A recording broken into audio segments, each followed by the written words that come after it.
thought I would read three poems that I've not read from this book before. You can tell I've held this one a lot because all the little corners are curling on it. This is the book number 3 of the Pheromemes book series. If you could be attracted to somebody's pheromones, maybe you could be attracted to my words or memes, which I love. It's a great made-up word. I like this made-up word. And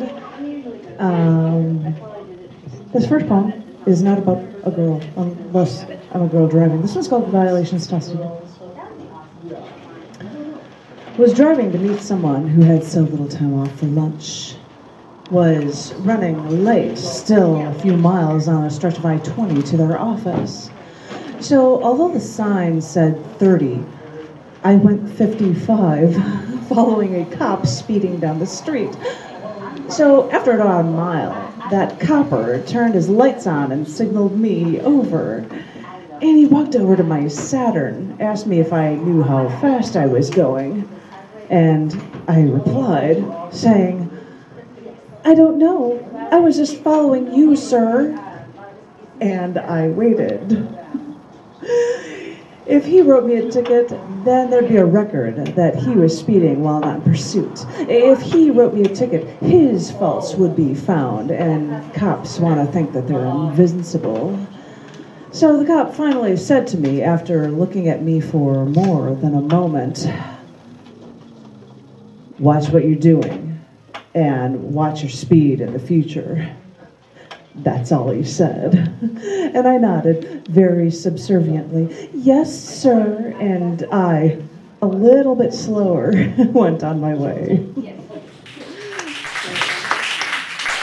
have a theme for violations, and so I went to a different kind of violations as Valentine's Day is approaching. This is called Violations in the Name of Love.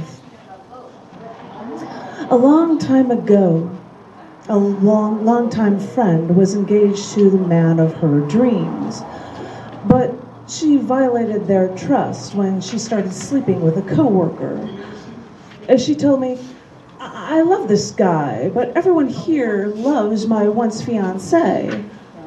I told her I hope it works out. And apparently it did. Her longtime love forgave her. The wedding was on again.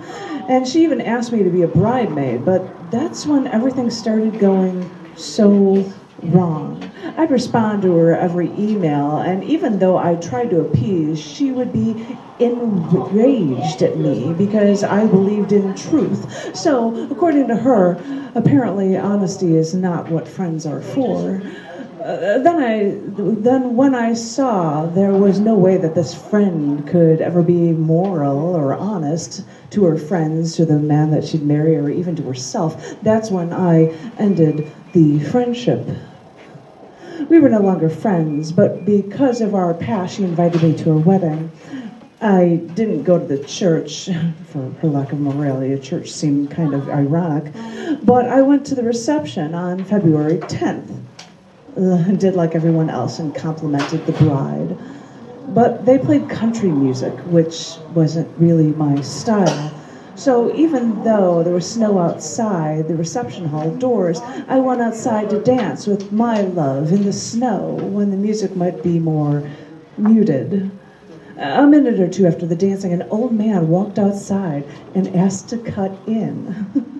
My love smiled, and I was touched that a stranger saw us from the hall and joined us in the snow for a dance. In the name of love, these two once lovebirds chose a wedding day that was close to Valentine's Day. But 3 different men bearing that name were all murdered centuries before that date ever meant love.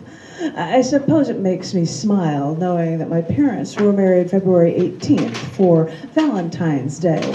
But I should remember that the Valentine's Day before my dad was born was the Valentine's Day Massacre, where Al Capone in my hometown killed 7 guys from their own side, because sometimes Valentine's Day isn't pretty.